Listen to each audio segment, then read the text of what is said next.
الحمد لله والصلاة والسلام على رسول الله وعلى آله وصحبه ومن والاه. A big conference was held in one of European countries, and in this conference, many of the scholars they were present, and a lady from Riyadh, a Niqabi woman, she was there, and she found one of the scholars. He was from Germany, scientists. Of course, she didn't know how to speak to her, right? But what she did actually was so amazing. She had a copy of Quran. She had what? A copy of Quran. This lady was from where? From Riyadh, from Saudi Arabia. She didn't know how to speak to him, but she had a copy from Quran in his language, right? Means a translation. And she went to him. She didn't say anything. She couldn't say anything. How would she speak in this language? She didn't know how to speak in this language. She only handed the book to her. And even she didn't tell him, what about this book? What's inside the book? She didn't say any word. She didn't say anything. She only gave him a book, a translation of the Quran, right? Just to understand, when you want to do something, when you want to actually spread Islam, when you want to disseminate da'wah, you want to exert some effort, don't trust yourself and don't say, how would it be possible?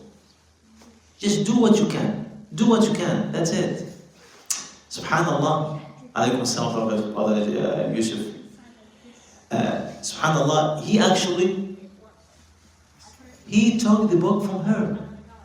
And there was no any conversation between this lady, this sister, niqab, she was wearing niqab too. There was no any conversation between her and between this man. He took the book and he went home and he pelted the book somewhere. He didn't care about the book. That's it. Did the story end here? After 20 years, how many years? After 20 years, this guy, he went to his office. He said to himself, let me just, put all of these books in the shelves and to make everything well, organized. And he wanted to actually make his room neat and tidy, as anybody has books. He cares about his books. And he went to the room, and subhanAllah, Allah has decreed for him to give a glance to this book. He looked at the book. Oh, let me just see he took the book. He opened, he read Surah Al-Fatiha, the translation. After 20 years, he read Surah Al-Fatiha. He started crying. He didn't know how and why. Now he's reading the translation. The words penetrated his heart. The words of Quran, this surah, went inside his heart. And he started shivering. And he felt something, he hasn't felt this feeling before. And these only few lines, few words of Surah Al-Fatiha were reasons for him to accept Islam. After how many years, brothers? 20 years. You put the seed now. We don't know what's going to happen tomorrow after years. Don't look to the results right away. Don't wait to be even... This lady, she didn't know about this story. This man, after he accepted Islam, he remembered, this book was given to me in this conference 20 years ago. And he mentioned the story to everybody. Did the story stop here? No, it didn't end here. This guy was very famous, was very known to everybody. Everybody was actually, subhanallah, running to get a picture next to him or to get a signature right? He went outside in the street and he took with him CDs for the translation of Quran, right? And some flyers and some, pamphlets and, booklets. And he went outside in the street. Now everybody in the street went to him to just shake his hand. He didn't know he became a Muslim. He very known person, right? Famous, VIP. And he did what? He didn't talk. He signed an autograph on the CDs of Quran.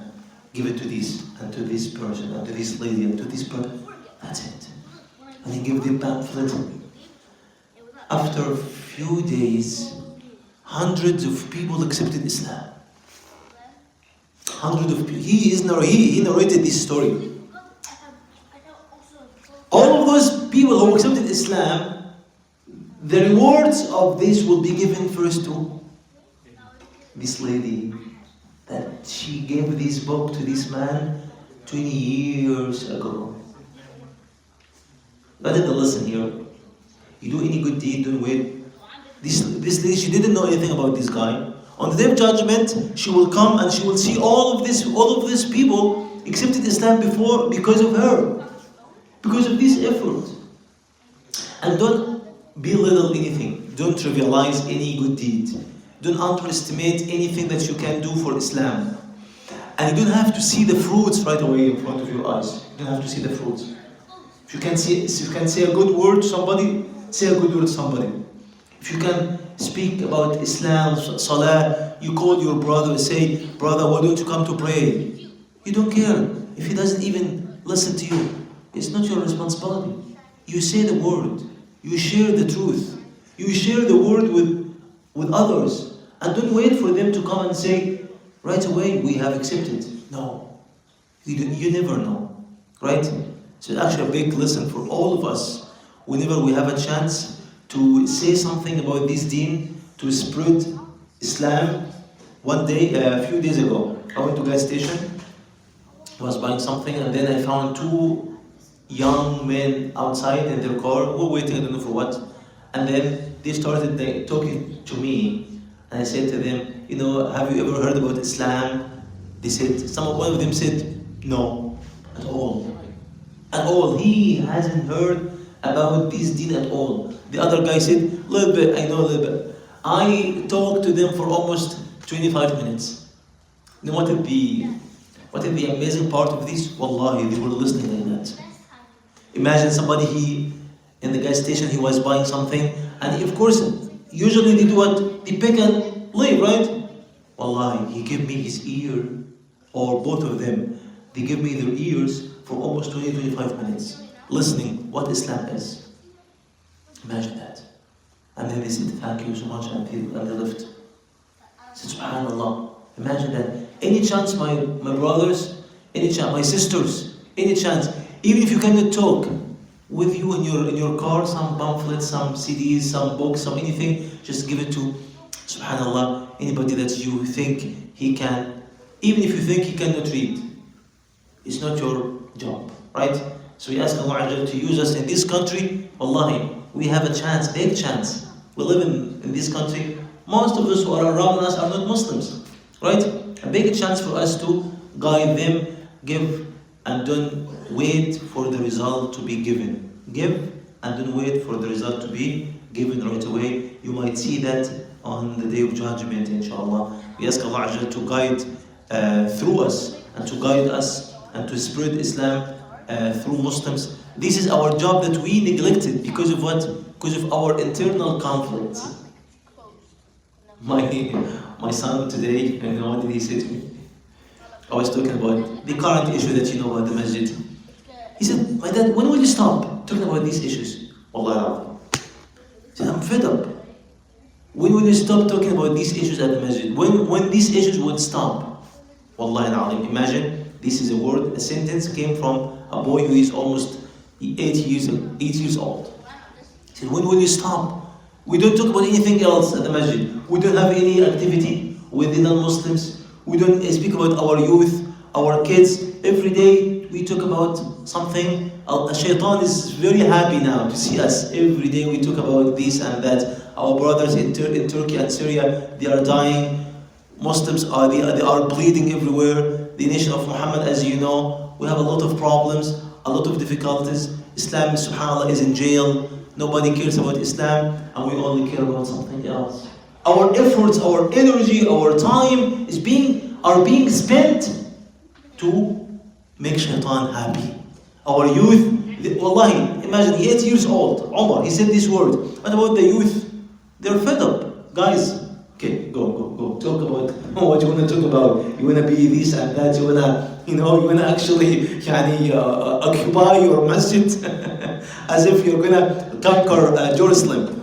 This is Jerusalem for you. Huh? You're so happy. Oh, a big victory. Huh? This is Jerusalem for you. Okay, take it. Where is our youth I mentioned before? They are actually, subhanAllah, lost outside. No, they don't have any guidance, because we are parents, we are the adults, we don't even talk about that.